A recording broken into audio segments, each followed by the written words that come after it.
warahmatullahi wabarakatuh. Peserta didik sekalian, kita ketemu lagi dalam pembelajaran IPA kali ini. Ya, Ibu lihat semuanya sudah hadir. Oke. Marilah kita memulai pembelajaran pagi ini dengan berdoa. Selesai. Pertemuan kemarin kita sudah mempelajari tentang struktur dan fungsi bagian tumbuhan, yang di dalamnya mempelajari tentang fotosintesis. Ceritanya, ada yang bisa menyebutkan reaksi sederhana fotosintesis? Ya, Rahmatullah, silahkan. Nah. CO2 tambah H2O menghasilkan C6, H12, O6, dan O2. Iya, betul sekali. Pada kesempatan kali ini, kita akan mempelajari tentang bagaimana caranya kita memakan buah pepaya itu. Dia diolah, dicerna, sampai dikeluarkan sisanya di dalam tubuh kita, bagaimana dia mencernanya, bagaimana penyerapannya. Pada pagi ini melalui kegiatan pembelajaran sistem pencernaan. Sistem pencernaan ada beberapa materinya, namun pada pagi ini kita mempelajari tentang organ pencernaan. Adapun tujuan pembelajaran dari kita pada pagi hari ini, kita dapat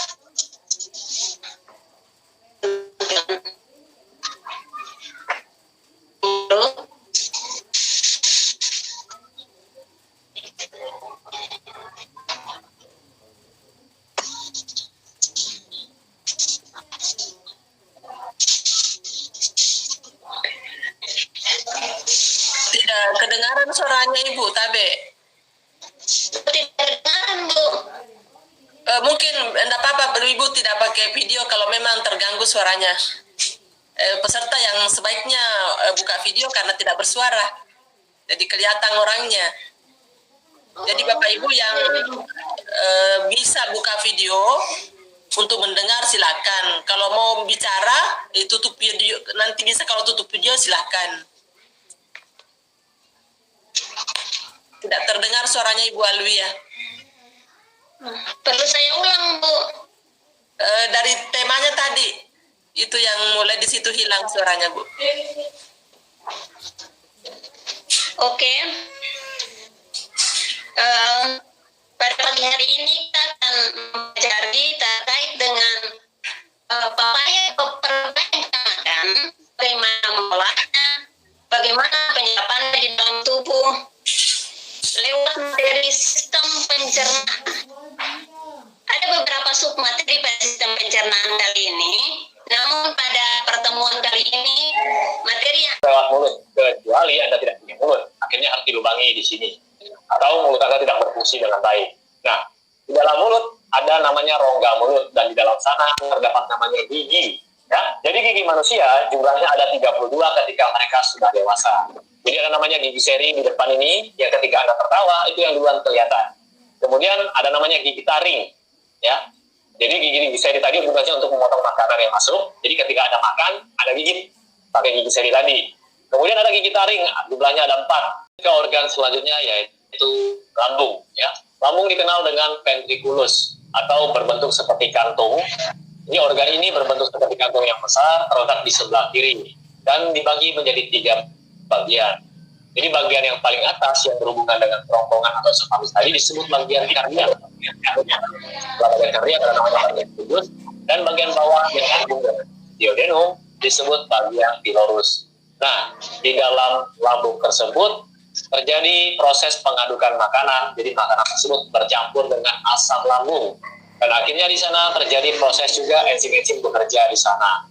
Jadi di dalam lambung terdapat asam lambung atau kita sebut dengan asam klorida. Jadi asam klorida ini berfungsi untuk membunuh kuman-kuman yang masuk. Jadi sifat asam ini dapat membunuh kuman yang masuk, akhirnya melindungi tubuh kita, pencernaan kita dari kuman yang masuk. Kemudian dengan suasana ini juga enzim-enzim dapat bekerja dengan baik. Jadi ada enzim yang namanya enzim peptin, yang bertugas untuk mengubah protein menjadi pepton. Kemudian ada enzim renin yang mengubah kaseinogen menjadi kasein, yaitu protein yang terdapat pada susu. Kemudian ada juga enzim namanya lipase.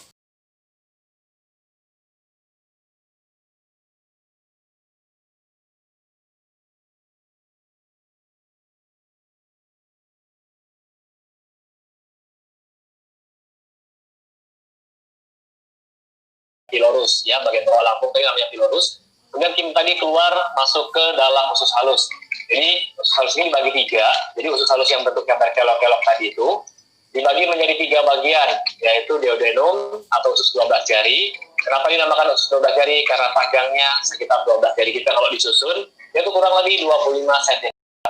Kemudian lanjut lagi ke usus kosong atau jejunum dan ke usus penyerapan atau disebut dengan ileum.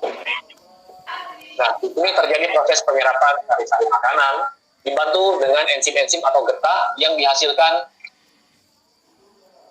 Pertanyaan terkait dengan video tersebut, ya, silahkan. Ada yang bisa mengungkapkan pertanyaan terkait dengan materi tersebut? Karena mengapa organ-organ sistem pencernaan harus diklasifikasikan ke dalam organ utama dan kelenjar pencernaan? pertanyaan tersebut, kalian ibu minta melakukan literasi. Silahkan kalian membacakan dari media manapun, mau buka Google atau seperti apapun terkait dengan 3 pertanyaan yang sudah diungkapkan oleh 3 teman tadi. Waktu kalian untuk melihatnya itu 3 menit. Di Nasarca tadi yang pertama, mengapa organ sistem pencernaan harus diklasifikasikan? Ada yang bisa bertanya?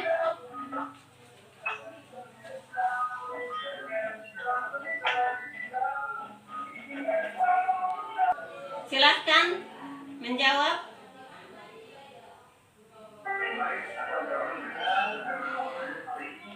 Sebentar Anoni.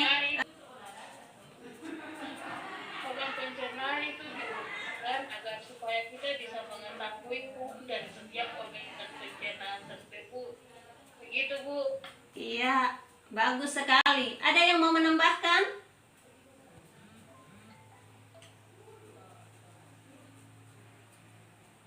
Nah, Elvina, mungkin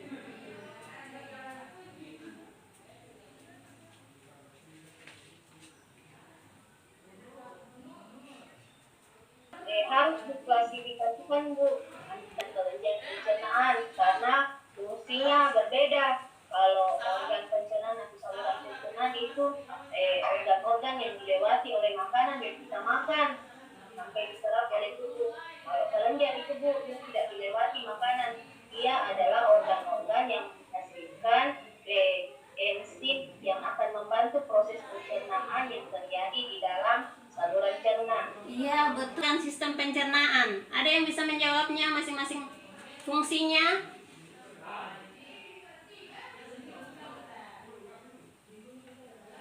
Arnita mungkin? Kalau saya, Bu, gigi Iya, untuk mengunyah makanan. iya.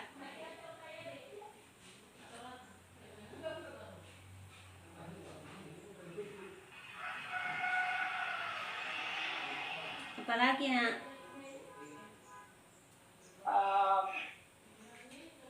Kemudian lidah.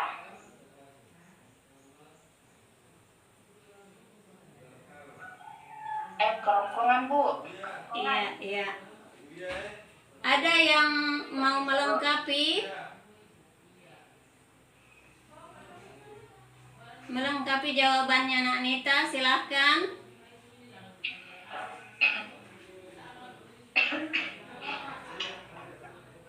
Nak Sarce mungkin?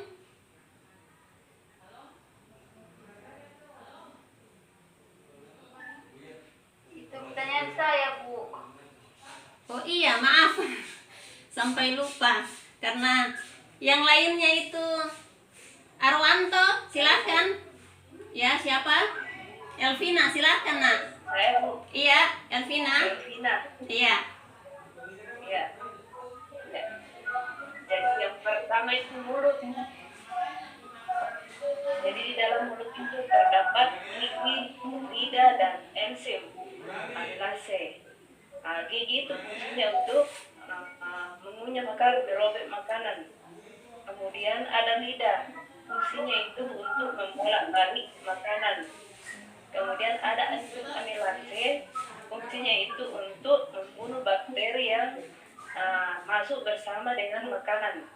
Kemudian yang kedua ada kerongkongan. Fungsinya itu mendorong makanan masuk ke lambung melalui gerak peristaltik. Kemudian ada lambung. Lambung itu terjadi peristiwa kimiawi dan mekanik. Jadi di lambung itu makanan juga dibolak-balik, kemudian dengan tambahan enzim untuk menghancurkan makanan. Kemudian ada usus halus, di situ terjadi penyerapan nutrisi atau sari-sari makanan. Kemudian ada usus besar, fungsinya itu untuk mengatur kadar air dari sisa hasil pencernaan di usus halus. Kemudian ada anus, tempat keluarnya sisa-sisa makanan atau feses. Itu saja Ibu.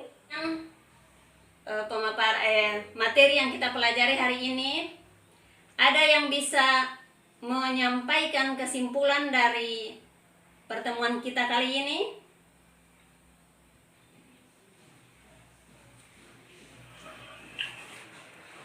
Tapi Ibu, waktunya sudah habis, sudah lewat. Iya, Bu. Sebagai penutup, Ibu menyampaikan bahwa kesimpulan kita hari ini, sistem organ pencernaan itu terbagi atas dua, yaitu saluran pencernaan dan kelenjar pencernaan. Selanjutnya mereka diklasifikasikan karena fungsi mereka berbeda. Untuk mengakhiri pertemuan kita kali ini, sebelum nantinya kalian akan mengerjakan soal latihan yang sudah dibagikan, Ibu meminta seseorang menutup pembelajaran kali ini dengan membacakan doa. Kepada yang laki-laki, Arwanto, silahkan. Berdoa dimulai. Berdoa selesai. Iya, berarti selesailah pertemuan kita kali ini. Dan pertemuan ke depan kita akan mempelajari pencernaan mekanik dan pencernaan kimiawi. Terima kasih.